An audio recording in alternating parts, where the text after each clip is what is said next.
eat in and around Nashville.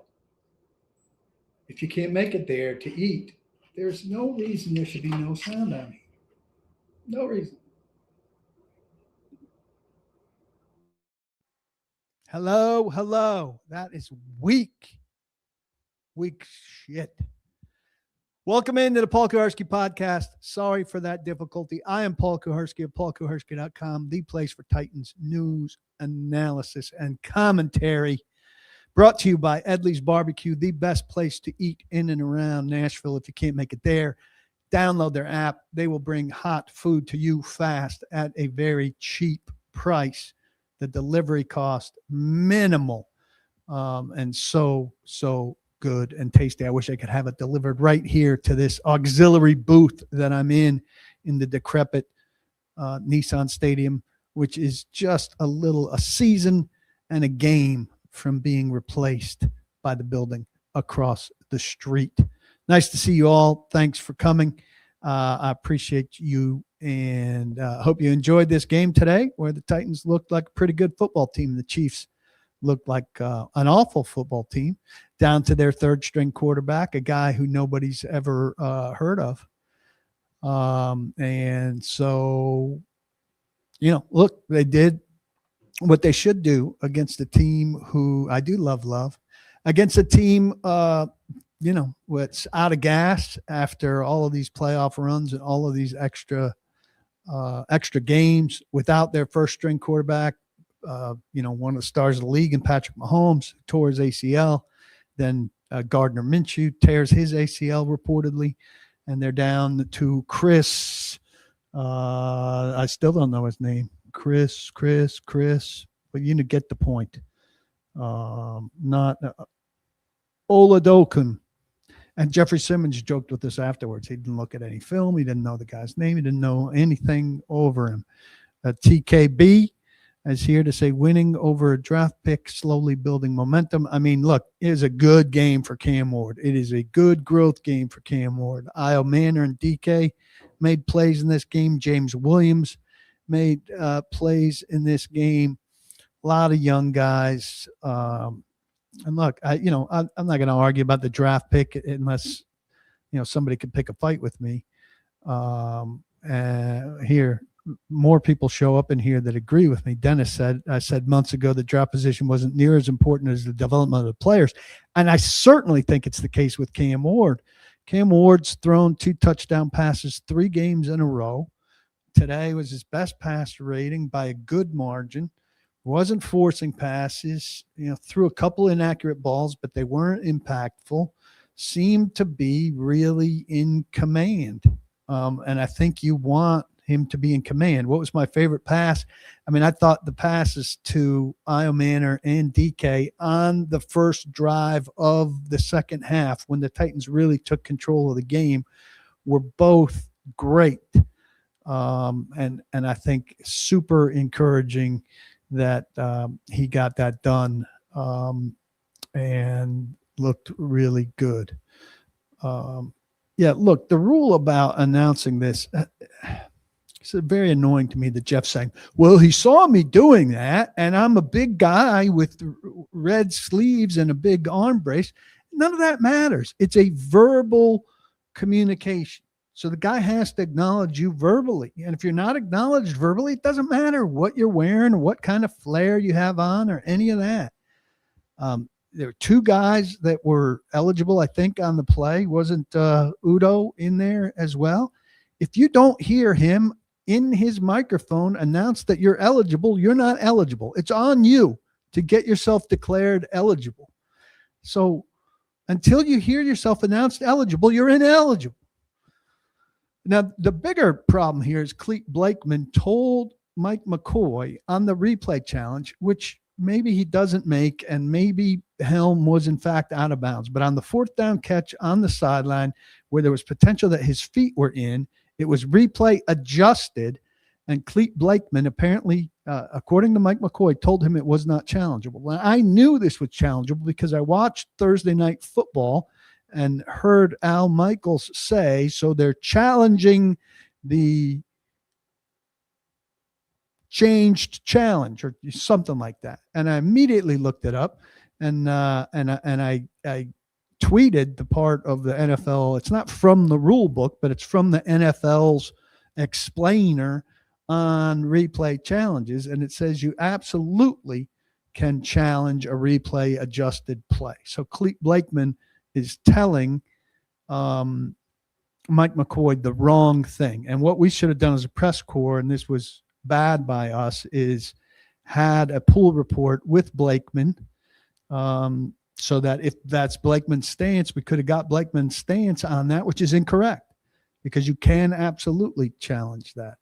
Now, if he was out, he was out. You guys apparently, like after we stopped watching the TVs in the press box, got a last replay that looked like his toe was out. But the last replay I saw looked like it was very worth challenging.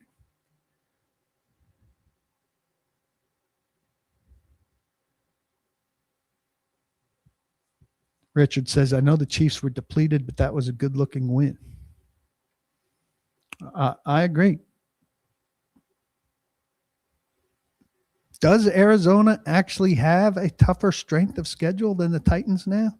Because everything I looked at said it wasn't possible really for, well, I wasn't looking at Arizona to be frank. So, but I'd like more information on that, Josh.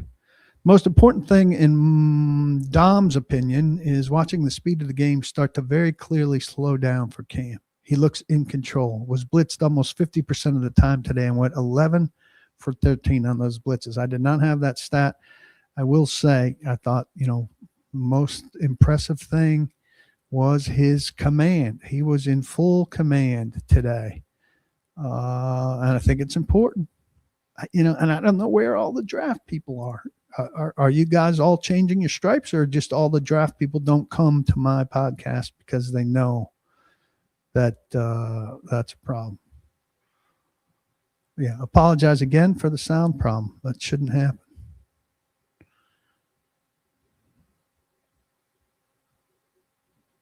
So according to Tankathon, it's not much. Titans are 574 and Arizona is 575. Can totally change, but for now, the Titans are at 5 and Arizona is at 6. Well, that's good news for the Titans, but I think most people have been thinking of the teams that are potentially in front of them as opposed to the teams,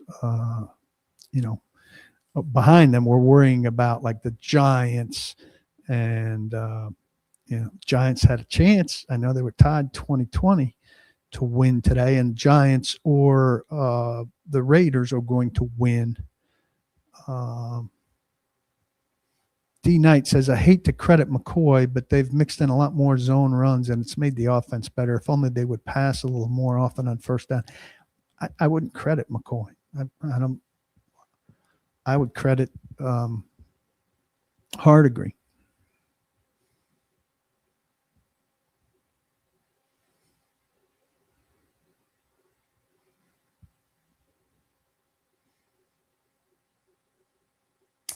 What else? Some very good defense. Jeff Simmons again, just with the safety, just a dominant play. He said he changed up his move there in order to slice his way through, get in there, get them a 2-point lead early, tone setting.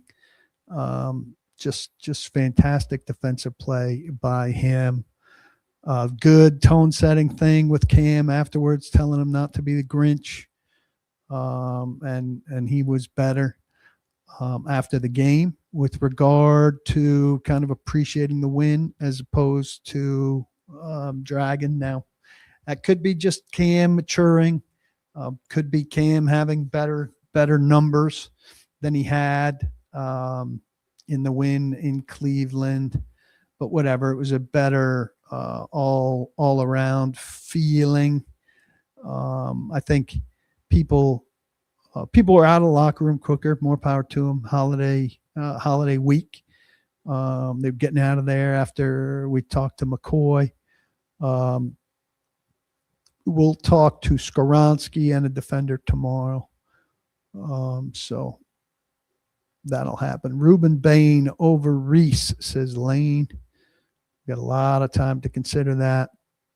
And they'll need to stick around 4 in order to have a choice. Io Manor did look a lot better today. He is having a little bit of a resurgence, which is good because at one point it looked like, maybe he was just going to be done and have had some good play early in the season and then peter out.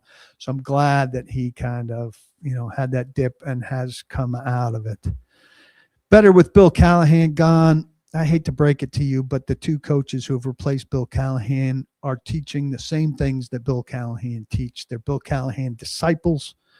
Don't really think they're qualified to be NFL position coaches, and they don't have anything different. And an offensive line isn't going to change scheme or much in the middle of a season. It's taken time for this offensive line to come together. Too long. Too much time. I'm not defending Bill Callahan. I don't think he did good work here, but there's been no major changes. MB says, I'm a draft person. Until the NFL changes the rules, if my team is out of the playoffs, I'll cheer for better draft position. I'm cheering for the 2026 Titans, not the 2025 Titans. Well, I'll ask you this, MB. Last year, you were rooting for the 2025 Titans, not the 2024 Titans. So next year, will you root for the 2027 Titans? Because you really wanted them to have the number 1 pick, and the number 1 pick is Cam Ward. So you don't like Cam Ward doing well out here now? You want Cam Ward to do shitty? You're kind of a hypocrite. Like, you want to get the number 1 pick, but then when the number 1 pick is on the field, you don't want him to do well. So if you keep rooting for the future versions of the team, you're not a fan of the team. You're a fan of the draft. So, and then if the Titans ever get good, like this idea that every game that's played that doesn't have playoff implications is irrelevant. It's so short-sighted. Spears ran the ball pretty well today. It's not as well as you think. 13 for 52. It's a 4-yard average. Almost a full yard less than Pollard, who was 21 for 102, 4.9. So now Spears, I think, had a couple catches. He had 5 catches for 53 yards. That's 10.6. So that's nice. Titans could win out and still have a top 10 pick. Plenty of cap room. Let's get a great coach and continue winning. I don't think they'll win out. They could win next week. Biggest thing there is the Saints are 26th in run defense. If they lose to the Saints, how will I feel? I don't feel one way or the other if they win or lose. I don't give a shit what they do. I write a story about it and find out what people have to say and follow the developments. I don't have a rooting interest one way or the other. If you're asking me a question, if you're asking another guy in here a question, I don't know how your conversation amongst yourselves work. Jags look good today, Richard said. LK is kind of goofy, but he has them playing well. I think, seems like they found themselves a coach who will settle them down. I think if the Titans would go on to win next week against the Saints and carry a little momentum into the Jacksonville game, that could conceivably be some kind of spoiler there. There's a lot to sort out still in the AFC South. So we'll see. Again, there are a couple other people in here really putting it to Bill Callahan. Like they've really figured something out with these 2 assistant coaches, as if Bill Callahan had nothing to do with that. It's just not correct. Just not correct. Did the team really enjoy this win, knowing the opposition? Are they supposed to apologize? Like, they've played games where they've had guys hurt before, and as soon as you're down to the 3rd quarterback, does the win not count? Like Arizona, the guy dropped the ball before he went in the end zone. It was a really stupid play. They still get a win. Of course they enjoyed the win. You think they went out off the field into the locker room and said, oh, man, we won that game, but they were down to their 3rd string quarterback, so it doesn't really count. They won. Like you guys with some of your things, like all these permutations and stuff that you put on things, you don't understand. Like A, that it's hard to win in the league. B, like how much they leave out there and how beat up they are and everything. And then you want to like discount the wins or turn losses into wins, because if this happened, it would have been different. Well, why would we insert Mahomes into this game? Mahomes isn't here. So like when guys get hurt and they miss games, they're not here. There's no thing in the standings that like downgrades the win because the quarterback wasn't here. The league is the league. Guys miss games and they play the games, and somebody wins it and somebody loses it. And in ink or on the internet, it's going to say right there, I can like call up standings on my phone, and the Titans got a win today and the Chiefs got a loss.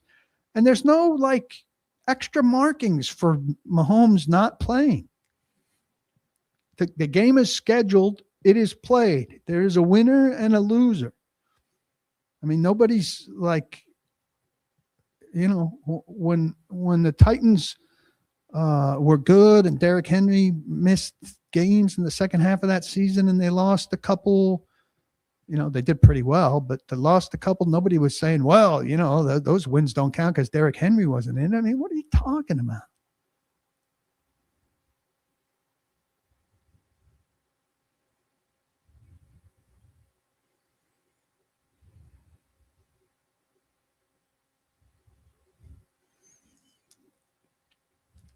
Jessica, I'm not on the side that you think I'm on. So, but we're not talking about that shit in here. Dom says this team has plenty of positional needs. The draft discussion is so overblown. Borgonzi has proven he can draft well. Whether we trade back or stick and pick, whatever we land, he's our game breaker. Well, I mean, I don't know that he's proven he can draft well. Femi Oladejo wasn't doing anything before he got hurt. Kevin Winston, I wasn't as high on everybody he was. He looked like a box safety to me.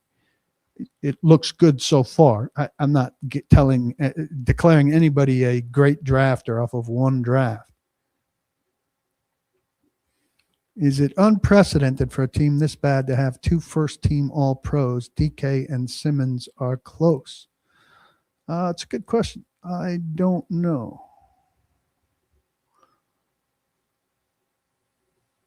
Josh Robbins says, so for next year's team does well, we need our young players to play well and develop. Yeah, right, in terms of rooting for the 2026 Titans. It's hard to root for the 2026 Titans if you want the 2025 Titans to be shitty, because the 2025 Titans being shitty doesn't help the 2026 Titans. But people can't get that through their head.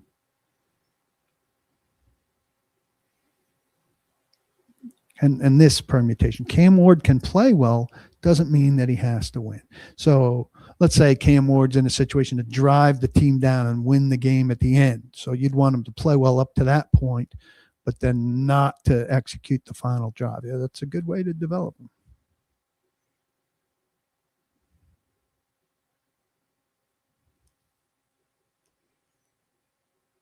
McCoy has Cam under center a lot more. It seems to have improved the running game a lot. The OL and running backs can attack the defense better than from shotgun. Certainly. And they're playing, I didn't see the snap counts today. David Martin Robinson has played more as a blocker. Latham is playing better. I mean, I know there are people out there that declared Latham a guard, but see how things are allowed to change. Nick asks, what team do I root for? I root for the New York Yankees, and I root for U.S. soccer. I root for Chelsea in the English Premier League. Those are the teams that I root for. I like Vanderbilt football and basketball a little bit too. Josh says, I can't imagine watching my team and rooting for them to lose and be happy when they lose and mad when they win. Hopefully today will stop the Nagy insanity. Do you think today... Guys are just disappointing me. You think today, I mean, I'm not a big fan of Nagy as a candidate, but you think today is going to wash away Matt Nagy's resume today with the third string quarterback that nobody's ever heard of, who's on the practice squad on the depth chart? Today's going to wash away his candidacy. Come on. He came in without their starting quarterback, and their second string quarterback tore his ACL. So he lost quarterbacks in back-to-back weeks to torn ACLs. And you think the Titans or any other team that has him on their list for interviews for head coaching jobs are saying, no, you know what? He only scored 9 points with his third string quarterback, who nobody even knew his name. He's out. He's out of the consideration because he did poorly with the third string quarterback that nobody had ever heard of. Come on.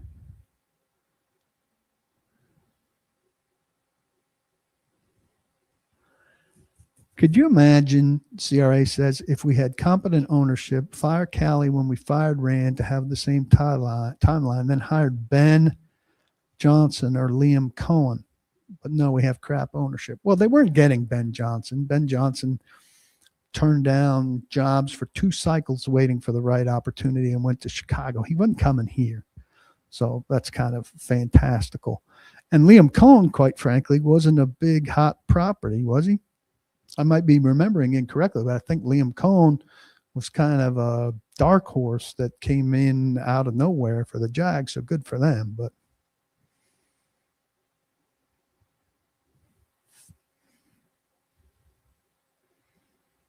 there you go, Greg. Good point.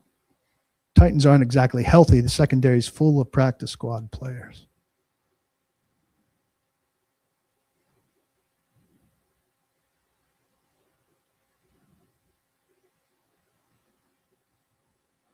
Lee Jordan, maybe it's a coincidence, but something did change after Callahan departed. Maybe folks grew up, or maybe some simplification made a difference. Callahan departed a long time ago. Callahan departed way back. I mean, let's get the timeline right. The Callahans were out before the New England game, which they lost 31-13. They proceeded to lose 1, 2, 3, 4, 5, 6 consecutive games. They lost to New England 31-13. They lost at Indianapolis 38-14. They lost to the Chargers 27-20. They lost to the Texans 16-13. They lost to the Seahawks 30-24. They lost to the Jaguars 25-3. Where was all of this great change after Callahan during that? Now, some things have started to change and get better. And we're saying, oh, well, Callahan's gone. Things have really changed. Yeah, after 7 games, 2, 4, 6, after 7 games, things are finally changing. And we think it's because Bill Callahan's gone? Come on.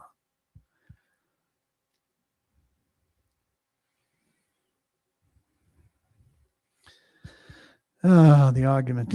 Playing well does not mean that they have to win. This MB is big on this. The team didn't play that great against Arizona, but still won. Arizona gifted the Titans that game. We know that. Plus, we have no idea what young guys will be here next year. Out of the guys that are on this team this year, we know that Cam Ward will be here. We know that Chim DK and Isle Manor and Gunnar Helm will be here next year. We know that Cedric Gray, who didn't play today, will be here. We know that James Williams will be here. I mean, there's a lot of stuff that is being said in here that is crazy.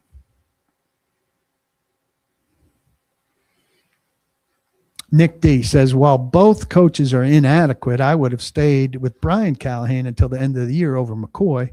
Too many put their eggs in the McCoy basket, and he's yielded less. Cam is naturally progressing. I'm not giving McCoy much credit for what's going on because I know the players do not respect Mike McCoy. Now, I don't know exactly how they felt about Brian Callahan, but I don't think that Cam would not be on this track if Brian Callahan was in charge. Mike McCoy is not good. He's just not.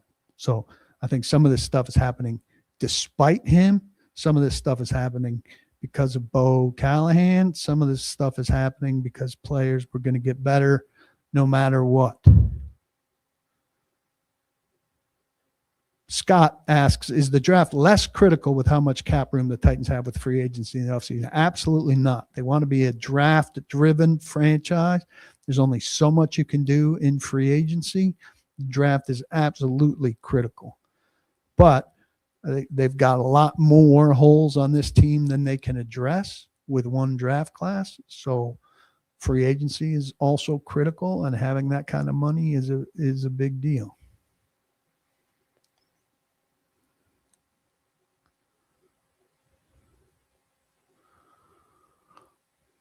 Brett says, I don't have the stats in front of me, but anecdotally, Cam has performed better than an average rookie quarterback against the best defenses we've played. Broncos, Texans, Chiefs, all top 10 defenses.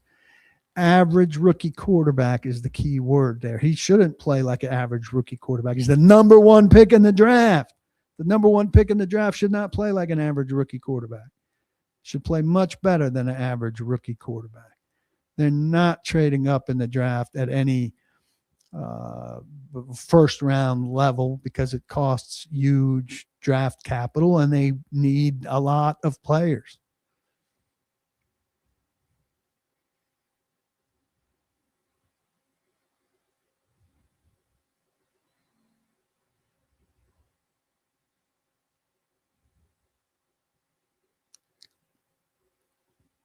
Pearl says Titans draft had depth players, need more stars, which come over multiple good draft picks over years. This roster has to be built via the draft. And that's true. Look, I've said this time and time again. The Titans need a draft. They need multiple drafts that get guys who are at the front of the depth chart and knock some guys back.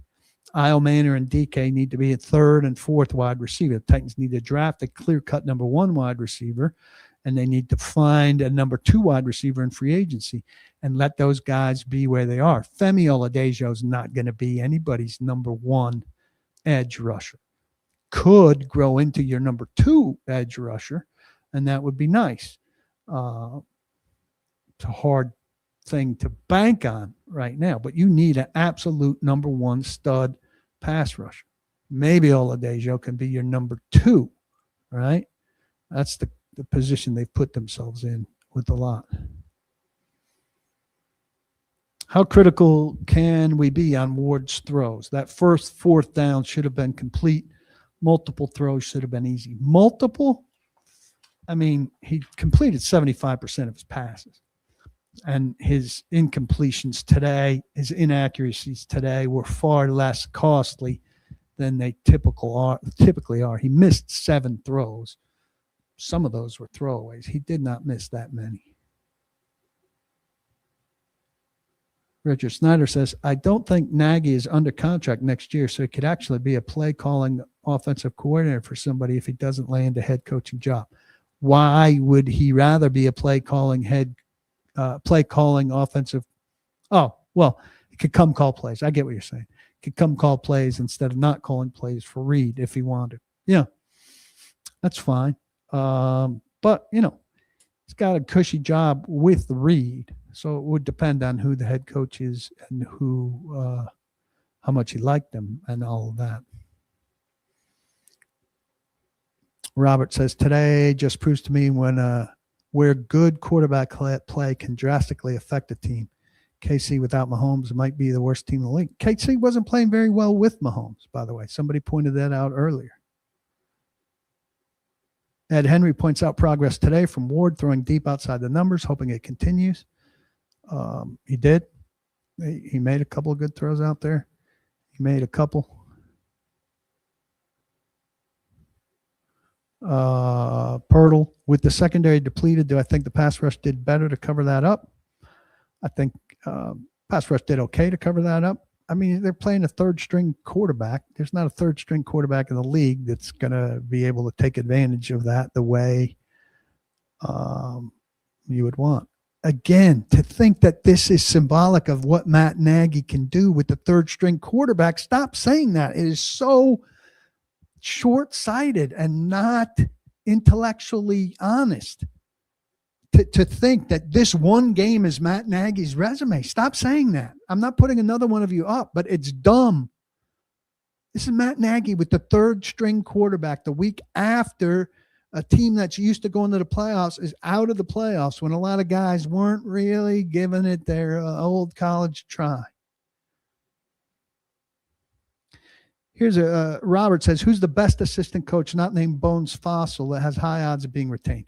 The biggest thing about being retained is you have to be a good coach, and the new coach has to have a hole in his staff. So he might not have the opportunity to hire, say, a tight ends coach, and the organization is really high on Luke Stocker. Well, maybe the two guys that he really likes as tight end coach can't shake free. And so organization tells him, hey, if you don't have a tight ends coach, we really like Luke Stocker. Why don't you interview him, see how you guys hit it off and all of that. And then that is how it comes together. Fossil's not going to be the next head coach. Yes, I agree with this. Randall Williamson says, if anything, you need to trade down for more picks. That's to the guy who talked about trading up. Should Bo get credit for Cam playing lately? I think some, yeah.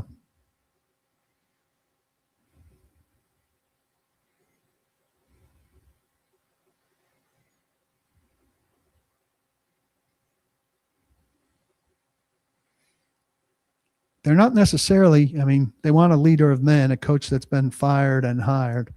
It's not necessarily true that they're going to hire a coach like that, but you either get, all coaches get fired. So you either get a coach that's been fired and hired, or you get a first-time coach. It sounds like you won't be happy either way, 615.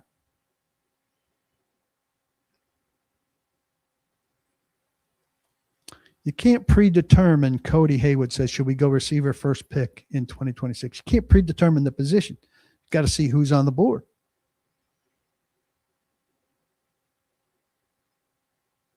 So back-to-back questions here.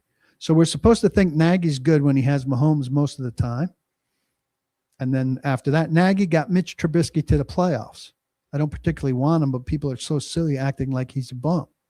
So you downscore him because he works with Patrick Mahomes. So that would eliminate all coaches who work with really good quarterbacks. So you don't want a coach who's worked with a good quarterback, but you wouldn't want a coach who works with shit quarterbacks. So you're really narrowing yourself. So like, what quarterback's good enough that you like his coach, and think that he's like elevated that quarterback's game sufficiently to give the coach credit for making him good enough, but the quarterback's not so good that the coach gets no credit for making him good. Like, what are your qualifiers there? It seems like a very specific slice. So like, what coach connected to what quarterback qualifies? Because Nagy, he doesn't get credit because Mahomes is too good. So like, what's the scale? I need to know the scale. I'd love a follow-up on that.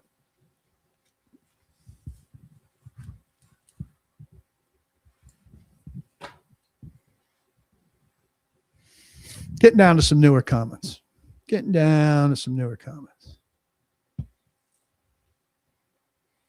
Well, this guy says, I can settle this. Do we think Nagy is as good or better than Vrabel? If he's not, I don't want him.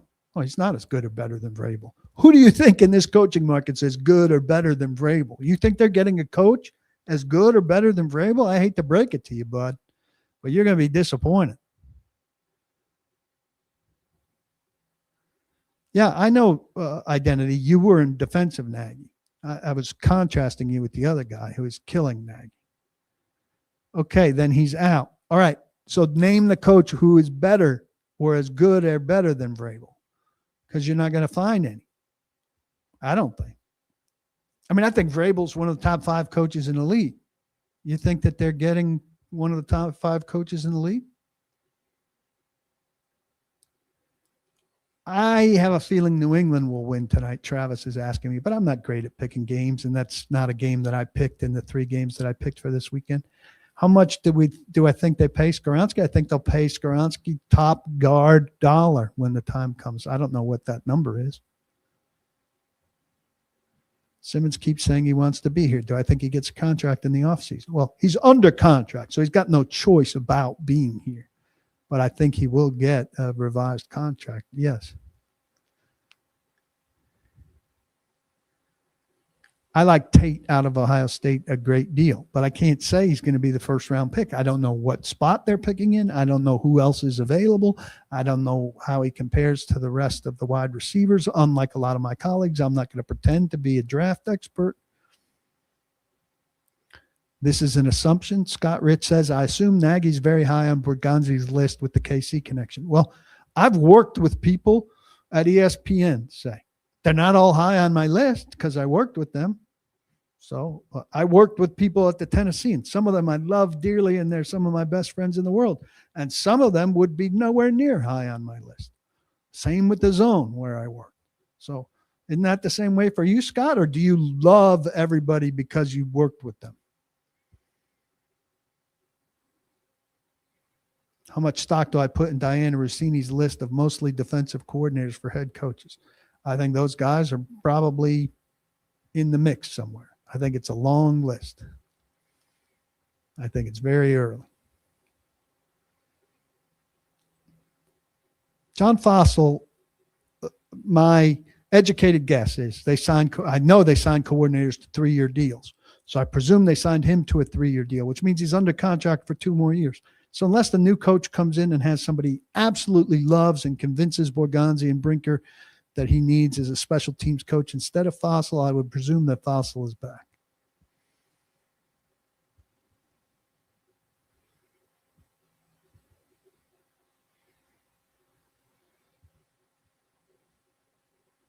I agree entirely. I think this guy whose name is all numbers says, I think fans are looking for the guy, not a guy. I agree. Tell me who the guy is. You're the one that said you want him to be as good as or better than Vrabel. I'm asking you, who is that? Because I don't think there's a guy out there that qualifies as that. If you want Vrabel, you need a time machine to go back and have Amy and Burke not fuck it up with Vrabel.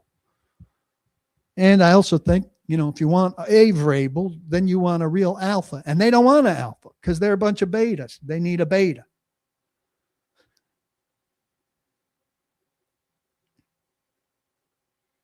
Oh, you said Mike McCarthy. Well, I think Mike McCarthy's kind of a dinosaur. I think he would get you to a certain level, but I don't love him. I would presume he's interested in the job. He wants back in the league. There have been no indications that he doesn't want back in the league. Has Simmons improved in leadership in my eyes? Yes. For a bad team, it's at least comforting that he hasn't quit on the season. You're comforted by guys doing their job on a bad team? My God, the Titans have set such a low standard for you. You're comforted by the best guy on the team continuing to be the best guy on the team.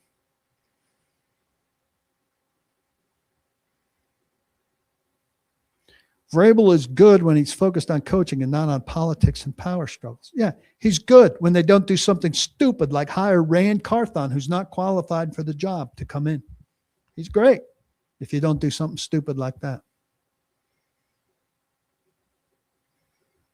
There were doubts that Vrabel would be a good coach when he was hired here. He was coming off a down year as a DC, if I remember correctly.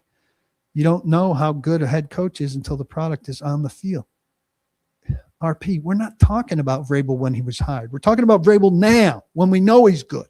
This guy said, give me somebody as good or better than Vrabel. He didn't say, give me somebody like Vrabel was when we hired Vrabel. He's saying, give me somebody who's like Vrabel is now.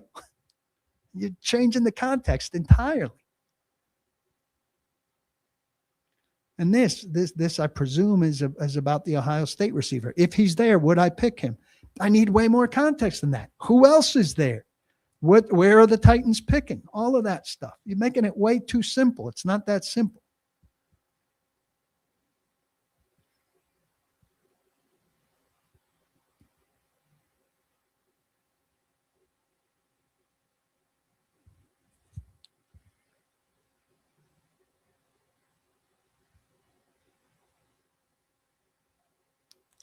This is not true, Bustin' Diamond. I love when people tell me truths from the outside that aren't true. Vrabel wanted to promote Monty Ossenfort, who appears to be on the outs in Arizona. But Vrabel wanted to promote Ryan Cowden, who now works with him in New England, because that's who he wanted. Monty Ossenfort was more of a Robinson guy. Vrabel liked Monty Ossenfort fine. He preferred Ryan Cowden. I like Monty Ossenfort.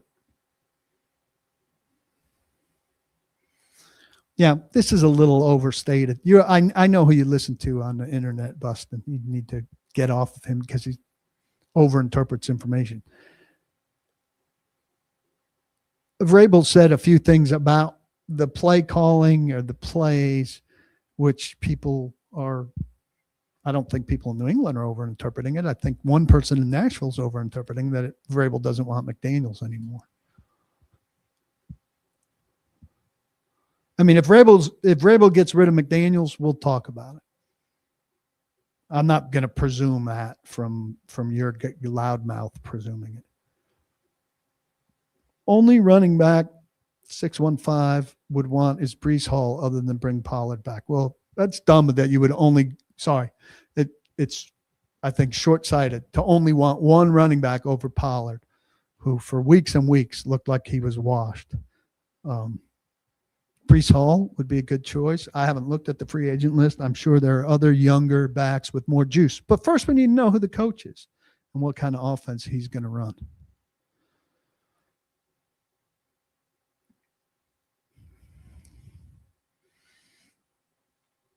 I like Saleh. I like Stefanski if he's fired. I like Kubiak. I do think Stefanski will be available. I do know that it would be hard to present him in. I mean, we won 3 games all year, and here's one of the coaches that we beat. Vrabel never ranked well. I don't know what that means. Vrabel took teams that were not that great to the AFC Championship game and to the number 1 seed in the AFC. You're not going to get me to think that Vrabel's not good. I think Vrabel's a terrific coach. I think he was a very good coach here. I think he's the best coach this team has had. I think it was dumb to fire him. And I do think things, got to a bad spot. And I've said this on this podcast post-game before. What you do is 2 years before it gets to that bad spot, when you see that it might be working its way towards a bad spot, you show corporate leadership and you sit down and get things hashed out in a way that they don't get to the bad spot, so that you don't lose the best coach that you've had and wind up hiring Brian Callahan, who looked good and failed miserably, and now in a spot where you're hiring again.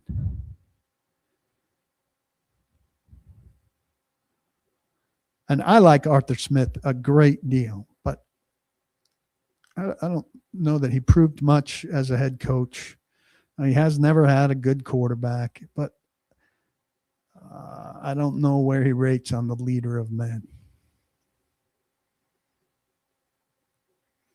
In my opinion, can the Titans draft a starter with our first pick and supplement in free agency enough to fight for a playoff spot next season?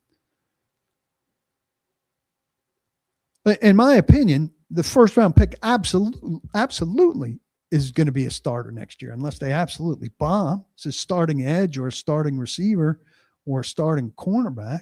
I think the second rounder should be a starter too, absolutely. And there should be supplemental free agents. Go read Mike Herndon's piece from a couple weeks ago about quick turnarounds with good head coaches. It's more about the coach than it is about the huge turnover of players, a huge turnover of influential players. So, yeah, I mean, crazier things that have happened than a team in the state of the Titans right now going to the playoffs a year removed from right now. Certainly. The relevant question RP is commenting on is these coaches can be as good as Vrabel right now. Similar to how Vrabel was discounted coming out, we could repeat that process. I mean, that's such a tangled question. I don't even know if you're speaking English. Is there blame on Vrabel and ownership for the breakup? Yeah, ultimately, Vrabel basically said, fuck it. This is messy and you're being idiots, and I'm not that interested in dealing with it. So go ahead, pull the plug and I'll be fine. And guess what? Who would you rather be?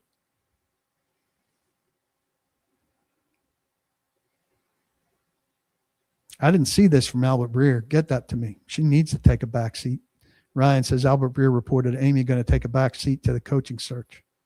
God bless her. She's finally listening.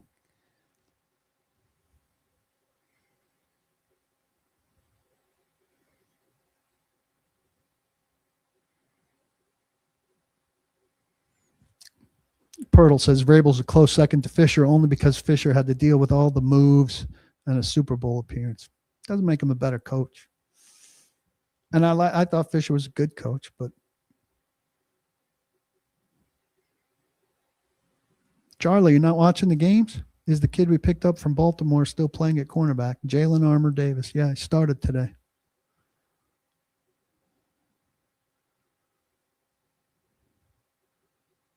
Lee, I just said it a couple times. Yeah, I think Mike Vrabel's a better coach than Jeff Fisher.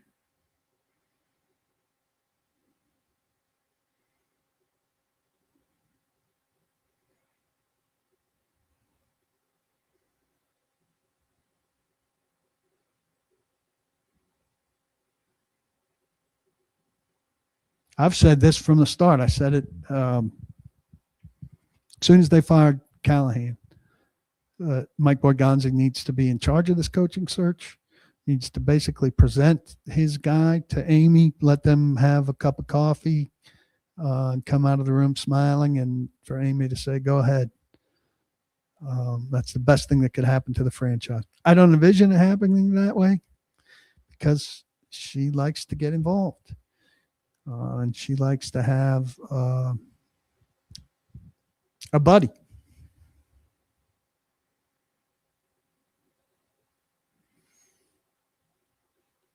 I mean, if you're going to determine who's a better coach based on one of them having won an AFC championship game and one of them not having won an AFC championship game, I mean, it's a pretty easy line to draw. If that's your qualifier, then Fisher's better. If you look more at nuance, I think there's room for Vrabel to be better.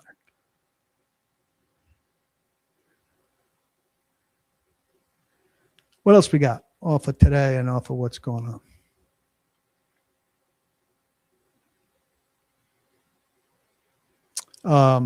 So good day for Cam. And look, I put up some numbers. Cam's last 3 games, 62.4%, 6 touchdowns, 1 pick, 97.9 passer rating. That is growth. Have to be excited about that. Have to be enthusiastic about that. I know some people will punch holes in it, but there's no way to not be excited by that. Titans have scored 24 or more in 4 of their last 5 games. Really good development. Offensive point production per game. This is taken out. Punt returns taken out. Pick 6. First 12 games, 12.4 points per game. Last 3 games, 26.3 points per game. Now, here in the Callahan versus McCoy argument that we were having earlier, it's important to note the Titans have played Cleveland and a Kansas City team down to its 3rd quarterback with very little interest in the last 3 weeks. So that's a factor in those numbers for sure. But numbers are the numbers, and they've found a way to score points no matter who they're playing. So they deserve credit for that. And Cam Ward is growing, and he's putting some stuff on film that a new coach is going to be more and more impressed with. I think there's no getting around that, and he should be more impressed with it.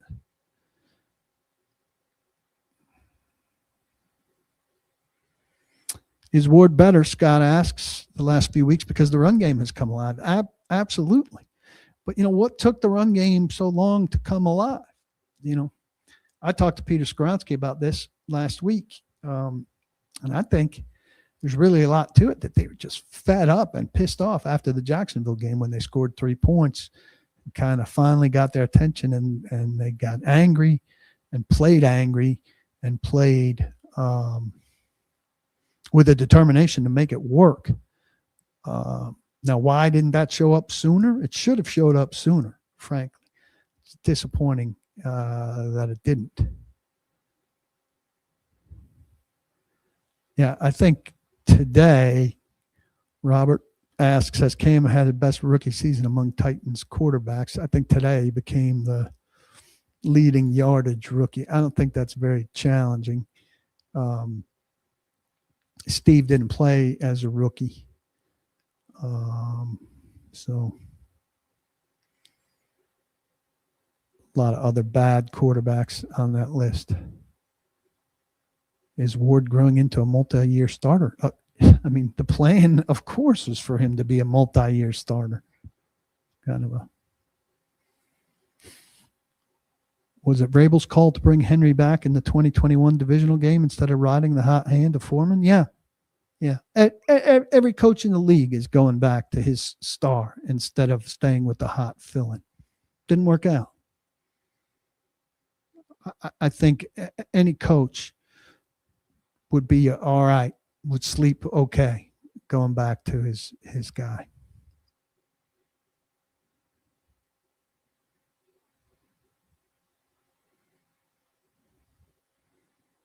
Thomas Locke, you can check the comments here. I think you can see them. Lots of people are asking me about Vrabel. I don't know if I initiated that conversation or not. I agree, Ed. I think Amy would have to really take a back seat for somebody like Stefanski to be in play because of the PR of it.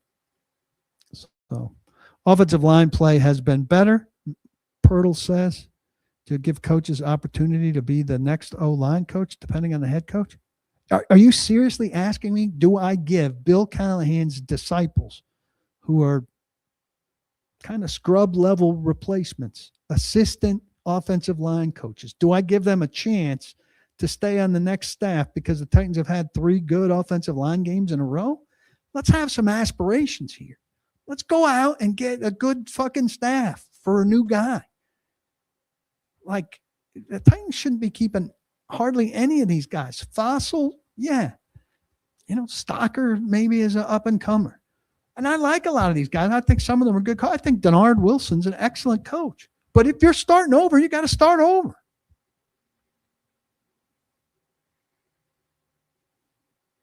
Fisher had 5 seasons with at least 11 wins. Now give us the other side of that.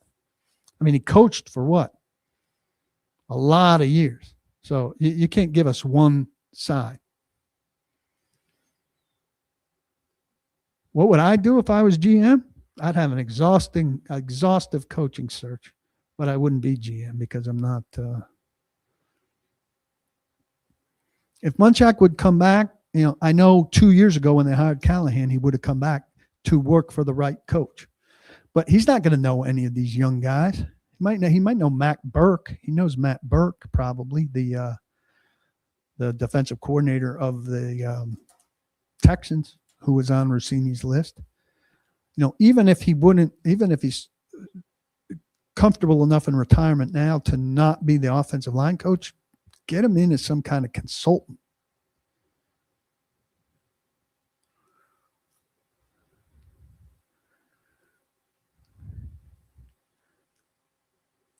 Wilson stays. I mean, you're going to keep the defensive coordinator? I just don't understand it. Well, why would you keep the defensive coordinator? You got a head coach coming in who might be a defensive head coach himself. If he's a defensive head coach, first off, he'll be calling the defensive plays. So Wilson's demoted already. And if he's a defensive head coach, he's going to have disciples who he wants for the job.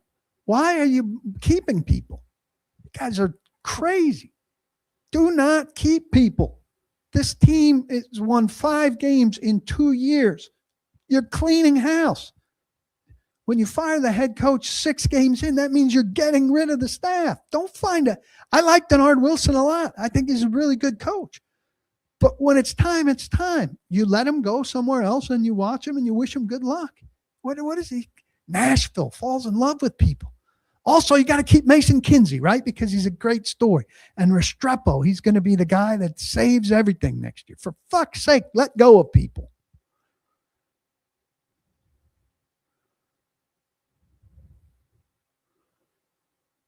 I think it'd be somewhat silly to call a domed stadium a Coliseum.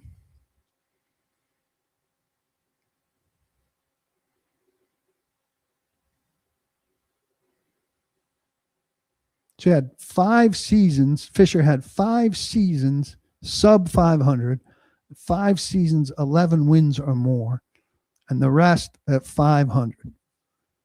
So he coached from 95 to 2010. So is that 15 years, 14 years?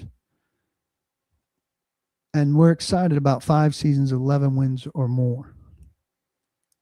I mean, look, this team has you conditioned. Has you conditioned to think that's great.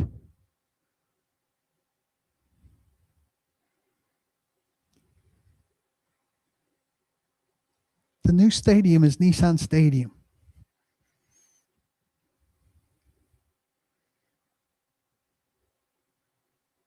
Well, of course, what the new coach chooses, the new coach chooses. But somebody said Fossil and Wilson.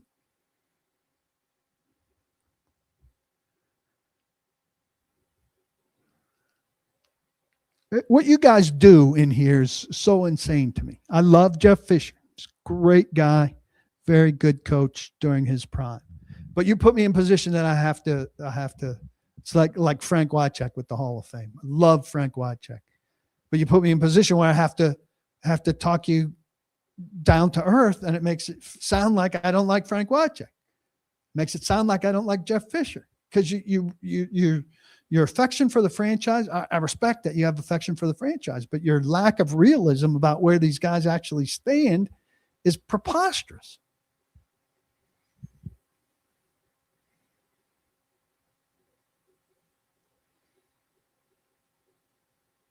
Here we go again with this. How do the players seem after this win? Bittersweet with nothing to really gain? They gained a win. They work all week to try to win. So if you work all week at a project and the project goes well at the end, don't you feel good? They don't think about it like you're thinking about it, like it has no meaning. It means something to them. They're paid to go to work, and the mission for that week is to win the game. When they win the game, they feel good about it.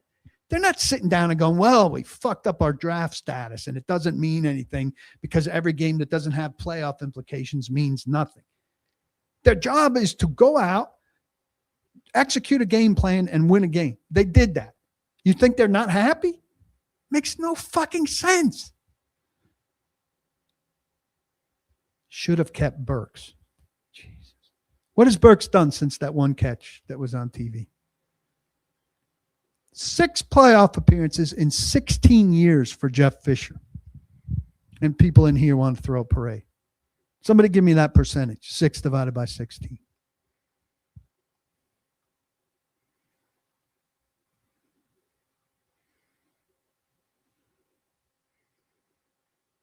I don't know why the stadium would have any bearing on attracting a head coach. I mean,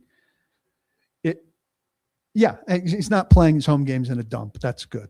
It's like a check mark on something low ranking in your thing.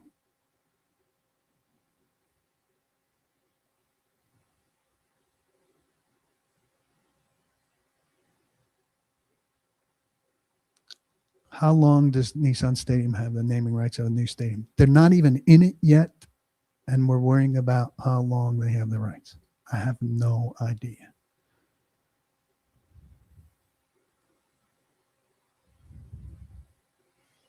Now we got a bunch of Google questions.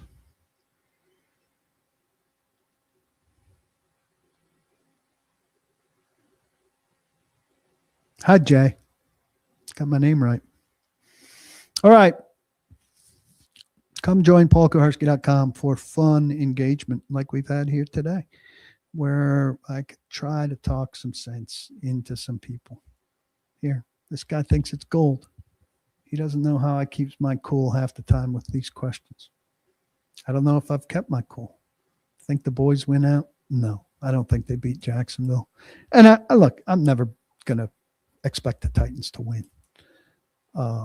Good for them that they did. Good for them that they did. This was a good effort today and a very good development for Cam Ward. Season's greetings to everybody. I think I'll pod before Christmas, but if not, Merry Christmas. I appreciate you all. Join paulkuharsky.com for great Titans coverage, news, analysis, commentary. Me, Blake Bedingfield, Mike Herndon, Drew Beatty, Braden Gall. Everybody joins me in wishing you a very Merry Christmas. You're missing out if you're not reading all of them and me. And it's your big chance to support independent journalism on the Titans, like who aren't going to settle for them just hiring Matt Nagy if that's what they do. I don't think that's what they'll do. But if they do that, who do you want on the front line of the press conference? This guy, $750 a month. I'll be there holding feet to the fire, and you should want me there. Eat at Edley's. Download their app, order up some food tomorrow or Tuesday while you're doing all this stuff, getting ready for Christmas Eve and Christmas Day. I appreciate you. I love you. Don't block the box, and be sure, please, to lock your locks. Cheers.